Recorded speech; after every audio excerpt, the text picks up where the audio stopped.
साथियों, बिहार में आज बहुत ही बड़ा खेला हो गया है। एमआईएम पार्टी के बागी जो थे मासूम रजा बहादुरगंज विधानसभा सीट से आम आदमी पार्टी से चुनाव लड़ रहे थे। उन्होंने आज वापस से एमआईएम पार्टी को ज्वाइन कर लिया है और एमआईएम पार्टी के प्रत्याशी तौसीफ आलम को अपना समर्थन दे दिया है।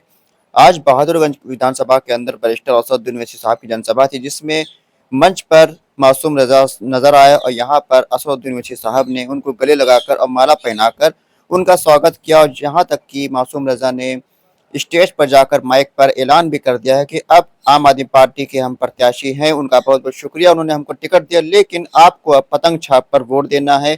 आम आदमी पार्टी को झाड़ू छाप पर वोट नहीं देना है।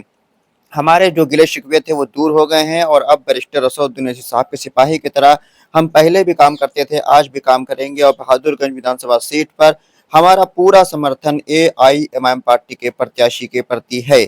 अब यहाँ पर बहादुरगंज विधानसभा सीट पहले से ही एमआईएम पार्टी की मजबूत गढ़ थी और यहाँ पर मासूम रजा के वापस आने से एमआईएम पार्टी और भी ज्यादा मजबूत हो गई है और बहादुरगंज विधानसभा सीट के अंदर एमआईएम पार्टी एक ऐतिहासिक जीत हासिल करती हुई नजर आ रही है।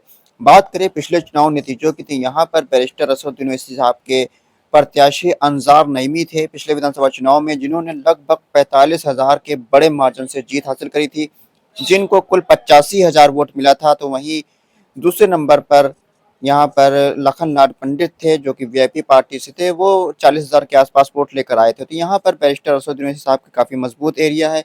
अंजार नईमी आरजेडी में चले गए, उनको वहां से टिकट भी नहीं मिला, लेकिन यहाँ पर प्रोफेसर मुसव्वर आलम को कांग्रेस ने टिकट दिया है। तो यहीं पर कांग्रेस के पूर्व विधायक तौसीफ आलम को एमआईएम पार्टी ने टिकट दिया है और तौसीफ आलम एक जाना माना चेहरा है, 4 बार विधायक रह चुके हैं, 1 बार निर्दलीय, 3 बार कांग्रेस पार्टी के सिंबल पर चुनाव जीते हैं, काफी मजबूत और कद्दावर नेता हैं। तो यहाँ पर उनकी पकड़ काफी ज्यादा मजबूत है।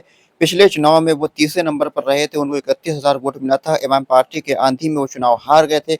इस बार वो खुद एमआईएम पार्टी के साथ आ चुके हैं, तो एमआईएम पार्टी की आंधी इस बार भी चल रही है और तौसीफ आलम का साथ होने की वजह से बिहार विधानसभा चुनाव में बहादुरगंज की सीट एमआईएम पार्टी जीतने जा रही है, ऐसी संभावनाएं लग रही हैं। एमआईएम पार्टी के जो बागी लोग थे उनको वापस से मना लिया गया है। पहले थे डॉक्टर तौसीफ साहब, जो एमआईएम पार्टी के बागी हुए थे, उनको भी मनाकर तौसीफ साहब को वापस लाया गया। कुछ नौजवान थे, उनको वापस लाया गया और अब मासूम रजा जैसे बड़े चेहरे को एमआईएम पार्टी में वापस लाया गया है।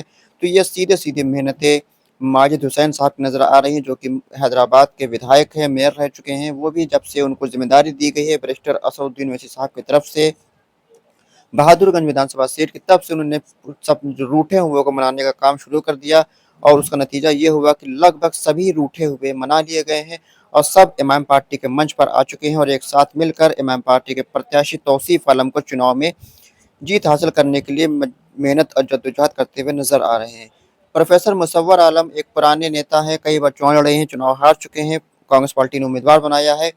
इस बार वो भी काफी ज्यादा मेहनत और जोर शोर कर रहे हैं, लेकिन एमआईएम पार्टी की पकड़ काफी मजबूत नजर आ रही है इस सीट पर और यह सीट एमआईएम पार्टी को प्रोफेसर मुसव्वर आलम हरा नहीं पाएंगे, ऐसा लग रहा है। इमरान प्रतापगढ़ी चुनाव प्रचार प्रसार करने आए थे, वहां पर प्रोफेसर मुसव्वर आलम रोने लगे, लेकिन उसके बावजूद कोई खास असर पड़ता हुआ नजर आ नहीं रहा है। बैरिस्टर असदुद्दीन ओवैसी साहब यहाँ पर कई सभाएं कर चुके हैं, अभी कई सभाएं होना बाकी हैं। तो यह सीट एमआईएम पार्टी चुनाव जीतती हुई नजर आ रही है।